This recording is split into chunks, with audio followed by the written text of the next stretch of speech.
From Neural Newscast, I'm Cole Mercer. And I'm Daniel Brooks. Today is Tuesday, February 24th, 2026. A record-breaking nor'easter leaves the East Coast digging out from 3 feet of snow. Thousands of flights remain grounded. We also examine the mounting tension in New York City as schools reopen despite major safety concerns. In addition to the weather crisis, we look at a significant development in London.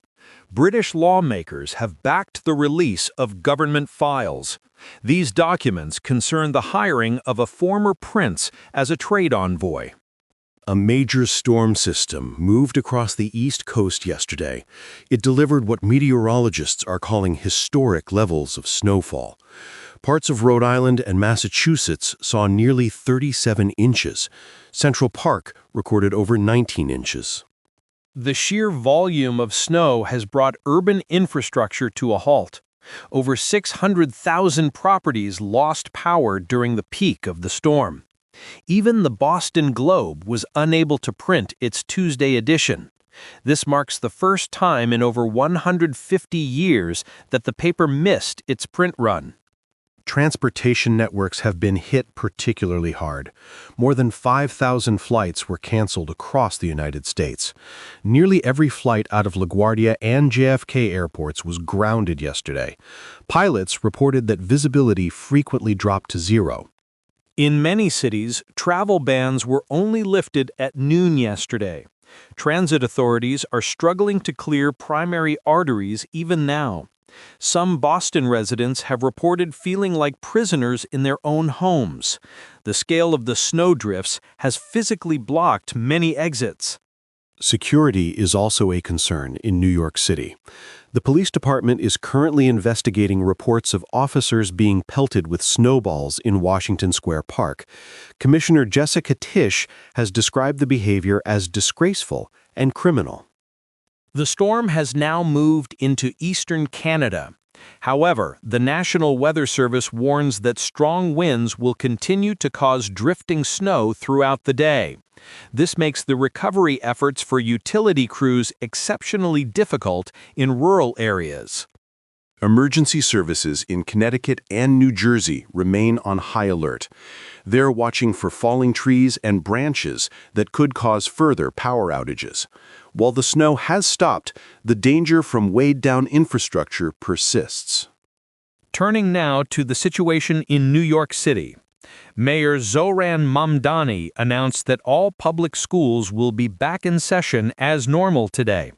The decision has sparked a heated debate between City Hall and local representatives. The mayor defended the reopening this morning. He stated that schools are a lifeline for nearly 900,000 young New Yorkers.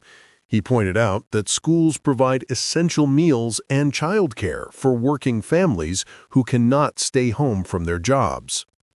The geography of the city is making this a very complicated rollout. This is especially true in boroughs like Staten Island. Councilmember Frank Morano noted that narrow residential streets are still blocked by at least 2 feet of snow. Staten Island officials argue that the borough is car-dependent. Its hilly terrain makes it impossible for school buses to maneuver safely this morning. They are joined by thousands of parents who have signed a petition calling for remote learning. The United Federation of Teachers has also weighed in. They are advising their members to put their safety first. The union warned that the morning commute would pose a significant challenge. They stated that no one should jeopardize their well-being to reach a classroom. There is also a legal component to this decision. The city is required by state law to provide 180 days of instruction.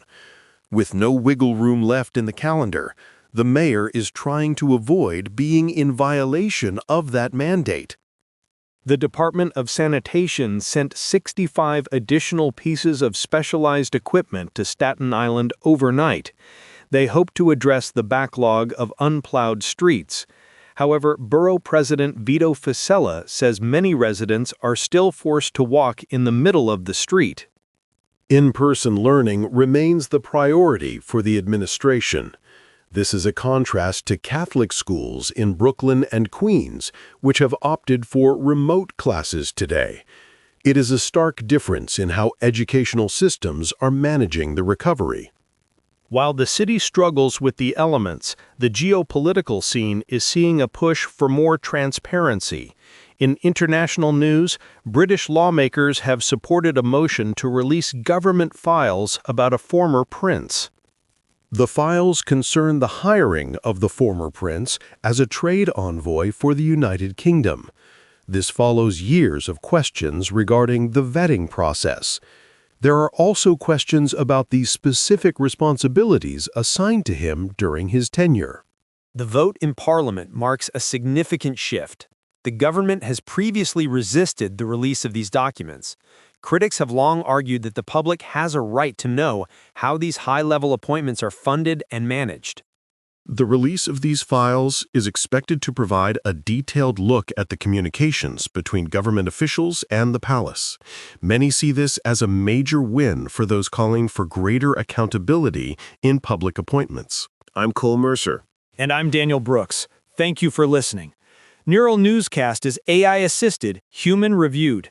View our AI transparency policy at neuralnewscast.com. Neural Newscast uses artificial intelligence in content creation, with human editorial review prior to publication.